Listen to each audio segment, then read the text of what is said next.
Bertemu kembali Rentasan Berita edisi 1572, saya Zawazi Yusof, antara paparan utama. Guru pasti sukarelawan wakil rakyat dapat pencen, adilkah? Jangan biarkan anda tercicir.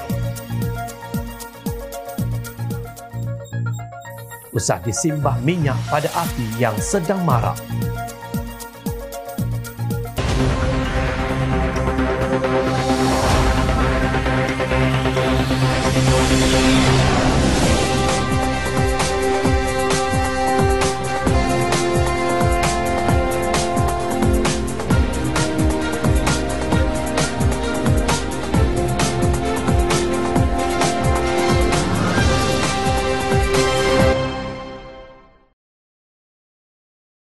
Assalamualaikum dan salam sejahtera. 2 hari lalu, Menteri Sumber Manusia Steven Sim Chee Kiong di Dewan Rakyat menegaskan bahawa kerajaan tidak akan berkompromi dengan pihak majikan sama ada parti politik atau bukan parti dan akan mengambil tindakan tegas sekiranya hak pekerja tidak dibela. Menurut Steven Sim, hak pekerja ke atas gaji mereka bukanlah satu perkara yang boleh dipermainkan. Jika anda tidak bersalah, jangan takut. Kami kementerian akan membantu, kata Steven Sim di Dewan Rakyat. Beliau berhujah demikian ketika menjawab soalan tambahan Ahli Parlimen Pakatan Harapan Seri Gading Aminul Huda Hassan. Pengerusi Amanah Johor itu bertanya mengenai satu memo daripada Jabatan Tenaga Kerja Semenanjung Malaysia berkait arahan siasatan pemeriksaan berkanun terhadap Pusat Asuhan Tunas Islam atau PASTI, Sekolah Rendah Integrasi Teras Islam Seriti dan Sekolah Menengah Integrasi Teras Islam atau SMITI yang didakwa membayar gaji rendah kepada kaki tangan di bawah daripada kadar gaji minimum iaitu RM1,500. Beberapa pemimpin PAS jelas sentap dengan kenyataan Steven Sim termasuk Ketua Pemuda PAS Afnan Hamimi Taib Azamuddin yang menyatakan kehairanannya kenapa selepas 40 tahun penubuhannya secara sah PASTI telah ditekan di bawah Menteri Sumber Manusia yang baharu. Dalam satu sidang media, Afnan yang juga Ahli Parlimen Alustar menjelaskan semua guru PASTI adalah sukarelawan walaupun mereka mengajar secara sukarela kepada anak-anak ahli dan penyokong PAS. Mereka diberikan allowance dalam bentuk wang untuk menampung kos makanan dan perjalanan mereka, ujarnya. Menurut beliau, aktiviti PASTI adalah seperti peruntukan di bawah Fasal 62 Perlembagaan PASTI Pindaan 2020. Berapa pampasan yang guru-guru PASTI dapat? Difahamkan mereka dibayar serendah RM500 bergantung kepada yuran yang diperoleh daripada ibu bapa. Mereka tidak dicarum kepada kumpulan wang simpanan pekerja KWSP dan dikatakan tidak dibayar tuntutan kerja lebih masa. Mereka juga tidak ada pencen walaupun Presiden PAS Tan Sri Abdul Hadi Awang seolah-olah mahu meletakkan dirinya sebagai pejuang skim pencen. Pokoknya, guru PASTI sukarelawan. Kes tutup. Benarkah mereka sukarelawan?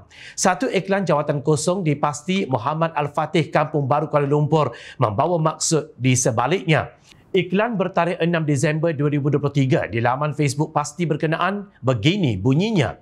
Iklan jawatan kosong, tawaran berkhidmat dan bekerja dengan Pusat Asuhan Tunas Islam PASTI kawasan Titiwangsa. Lokasi Kampung Baru Kuala Lumpur. Jawatan pengambilan guru tetap, guru perempuan, pengambilan pembantu. Tarikh kemasukan segera. Iklan tersebut juga menyebut bahawa kelayakan termasuk pemegang CGSPM, diploma atau ijazah. Bagaimanapun iklan tersebut tidak menyatakan berapa gaji dan imbuhan lain yang selayaknya dinikmati sebagai seorang guru.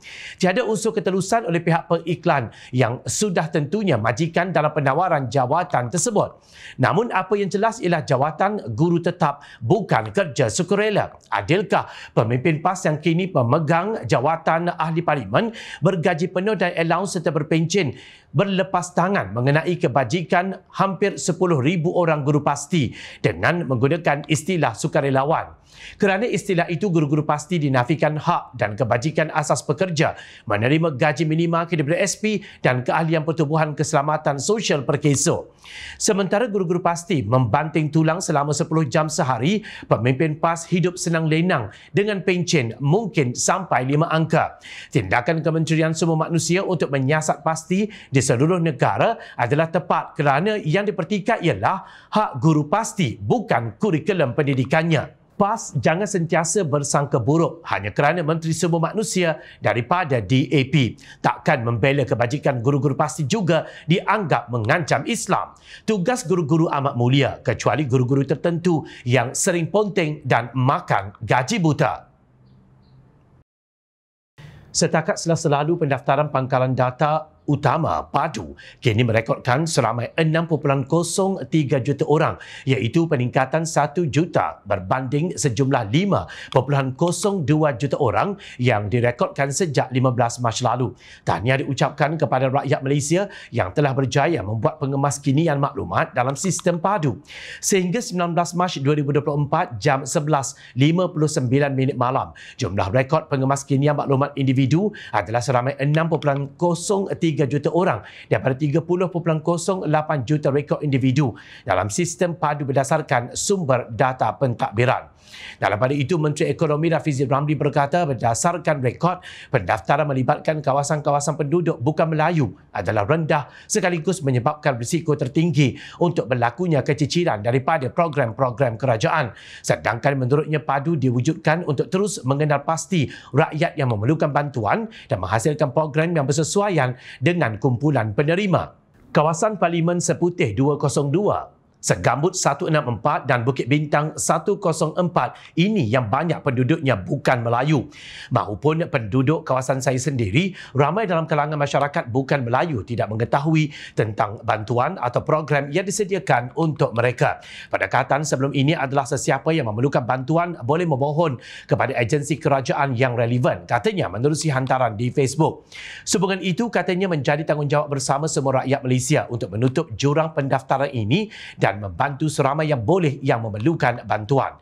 Semalam, Timbalan Menteri Ekonomi Datuk Hanifah Hajar Taib memberitahu Dewan Rakyat bahawa kerajaan akan menggunakan kaedah pengintegrasian untuk membentuk data yang komprehensif mengikut individu dan isi rumah. Sehingga 12 Mac, PADU telah mengintegrasikan 314 set data pelbagai agensi yang menjadi asas untuk membentuk profil individu yang komprehensif. Ini termasuk maklumat 8.6 juta pemohon sumbangan tunai rahmah STR untuk golongan B40 warga negara Malaysia. Dewan Rakyat turut diberitahu ada kemungkinan individu yang tidak mengemaskini maklumat dalam sistem PADU akan tertinggal daripada menerima bantuan dan subsidi kerajaan.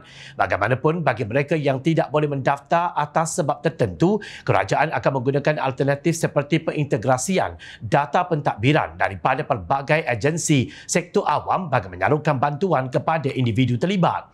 Hanifah Hajar berkata ini termasuk data pendaftaran daripada kerajaan negeri dan tempatan serta agensi syarikat berkaitan kerajaan GLC dan syarikat pelaburan berkaitan kerajaan GLIC yang terdapat dalam PADU bagi membentuk data komprehensif mengikut individu dan isi rumah.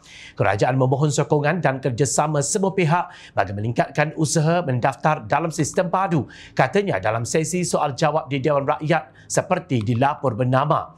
Mengulas lanjut, Hanifah Hajar berkata pendaftaran PADU tidak diwajibkan tetapi digalakkan kepada warga negara yang berumur 18 tahun ke atas dan setakat semalam hampir 6.03 juta orang atau 27.4% warga negara dan penduduk tetap di Malaysia telah mendaftar dalam sistem tersebut. Kepada seluruh rakyat Malaysia, jangan lupa mendaftar sistem PADU. Pastikan anda tidak tercicir. Jangan ada penghinaan terhadap agama, apalagi Islam. Jangan kita terus dengan perbincangan ini seolah-olah ada malapetaka besar dalam negara. Ambil tindakan tegas, segera dan kita kemudian harus maju dalam lapangan yang hendak kita terokai. Demikian peringatan Perdana Menteri Datuk Seri Anwar Ibrahim mengenai kontroversi yang membabitkan isu stalking yang tertera kalimah Allah baru-baru ini yang dilihat perlu disiasat dan diambil tindakan segera mengikut lunas undang-undang. Namun Anwar menegaskan hukuman terhadap pihak terbabit tidak seharusnya berlebihan. Pandangan saya jelas, ada laporan, ada keterlanjuran, mesti ada tindakan segera. Kemudian keputusan mengikut jalur hukum. Mesti maju terus. Kenapa kita mesti terperangkap dengan isu-isu ini yang berpanjangan? Ada laporan, ambil tindakan. Hukuman pun jangan hukuman yang melampau. Ada orang lakukan kesalahan sebagaimana kita juga melakukan kesalahan. Janganlah seolah-olah macam mendera orang lebih daripada yang sepatutnya, kata Anwar pada majlis berbuka puasa bersama petugas media di Putrajaya malam tadi. Mengenai ahli politik dalam kerajaan yang dilihat bertikam lidah mengenai perkara itu, PMX berkata kerajaan adalah demokratik dan percaya kepada kebebasan untuk bersuara secara kritis. Dalam kerangka badan politik yang bebas dan demokratik tidak boleh diikut sistem walak. Dalam parti yang mengekang pemikiran bebas, ia tidak mengizinkan, kita membolehkan. Ketua Pemuda UMNO Dr. Muhammad Akmal bin Saleh antara yang lantang menggesa KK Supermart diboikot meskipun selepas ditegur 3 Menteri Kabinet. DAP turut menyuarakan rasa tidak setuju dengan pendirian sayap UMNO itu. Justru untuk laporan terkini, Majlis Perbandaran Batu Pahat MPBP membatalkan lesen operasi syarikat Zin Jiancang Senia Berhad, iaitu kilang yang dikaitkan dengan penjualan stoking yang mengandungi kalimah Allah. Menurut hantaran di Facebook, MPBP berkata mereka telah menyerahkan notis pembatalan lesen berkenaan kepada pengarah urusan syarikat terbabit Zin Jiancang Soh Hui San. Kilang itu telah diserahkan notis di bawah Undang-Undang Kecil Pelesenan Perdagangan, Perniagaan dan Perindustrian MPBP 2016, kata MPBP. Notis itu diserahkan di hadapan Yang di-Pertua MPBP Zahar Abu Sairin disaksikan ahli majlis yang lain. Sebelum ini, pengurusan Zin Jiancang mengumumkan bahawa operasi mereka ditutup sehingga Ahad ini untuk memastikan keselamatan kaki tangannya. Syarikat terbabit telah mengunci pintunya dan turut mempamerkan sepanduk di pintu pagar kilang mereka untuk menyatakan kekesalan atas kejadian itu dan berjanji akan mengekalkan komitmennya untuk memelihara sensitiviti masyarakat berbilang agama. Ia juga berjanji untuk mengekalkan keharmonian dan meningkatkan usaha kawalan kualiti. Sebelum itu, wujud desakan daripada Ketua Pemuda Amanah Nasional Hasbi Muda untuk KK Supermart mengambil tanggungjawab dengan mendedahkan petualang di sebalik kontroversi yang tercetus. Beliau menyifatkan permohonan maaf dibuat belum mencukupi kerana tiada penjelasan terperinci dibuat tentang bagaimana isu stoking dengan kalimah Allah boleh terlepas ke premis seolah-olah tiada tapisan dibuat. Kami berpendirian bahawa permohonan maaf daripada KK Supermart tidak mencukupi. Penjelasan dibuat dalam isu ini masih kabur dan tidak menerangkan secara terperinci bagaimana ia boleh berlaku. Justru kami berpendapat bahawa sekiranya pihak KK Supermart tidak mengambil tindakan yang lebih tegas dan jelas dalam isu ini, permohonan maaf sebegitu kita anggap sebagai tindakan main-main. Ini kerana bukan mudah untuk satu produk itu boleh dilepaskan ke dalam kedai. Dia sepatutnya melalui proses ketat. Kita harap tindakan tegas daripada kerajaan supaya kita tahu siapa petualang di sebalik insiden ini kerana kita bimbang. Selagi mana penjelasan terperinci tidak dibuat dan tidak ada jaminan bahawa ianya tidak akan berulang, maka kita merasakan bahawa tindakan yang lebih tegas wajar diambil. Katanya dalam sidang media di Parlimen baru-baru ini, sesungguhnya ketegasan yang dizahirkan adalah munasabah supaya pihak yang bertanggungjawab memberi jaminan agar isu tersebut tidak berulang lagi. Namun begitu, orang ramai seharusnya tidak keterlaluan dalam mengapi-apikan isu ini sehingga membakar sentimen perkauman dan menyentuh pihak istana. Sehingga kan ada pihak di sebelah sana mengambil kesempatan untuk menghina Raja-Raja Melayu dan menuduh kononnya istana tidak mengambil peduli. Malah ada yang sanggup menjajah cerita di media sosial kononnya kerajaan Madani ketika ini hanya merasa sensitif apabila sesuatu isu yang melibatkan sultan atau raja sahaja, namun tidak bersungguh apabila melibatkan kalimah Allah. Apa benda semua ini? Tolonglah ada rasa tanggungjawab. Jangan pula isu ini dijadikan modal untuk bakar sentimen perkauman agama dan menghina institusi raja. Tunjukkanlah ketegasan serta keseriusan kita sebagai rakyat dan umat Islam untuk menoktahkan isu sebegini agar tidak berulang. Jangan sekali mengambil kesempatan di sebaliknya dengan mencipta naratif dan pelbagai persepsi demi kepentingan politik dan peribadi. Agama Islam tidak akan tertegak dengan slogan dan laungan semata-mata. Sebaliknya, ia ditegakkan dengan amalan di dalam kehidupan kita ini sebagai umatnya. Islam ditegakkan secara penuh berhikmah dan bijaksana. Justru usah disimbah minyak pada api yang sedang marak. Dibimbangi terbakar wajah yang selama ini terpancar 1000 pendustaan. Ingat, rakyat sentiasa memerhati. Jom Channel mengucapkan jutaan terima kasih kepada para penyokong dan kepada yang berminat untuk memberikan sumbangan bagi membolehkan kami meneruskan perjuangan menyampaikan berita yang benar. Sumbangan boleh dibuat melalui akaun bank yang tertera. Suara rakyat kami sampaikan demi negara tercinta. Saya Zawaz Yusof. Assalamualaikum, salam sejahtera. Kita jumpa lagi.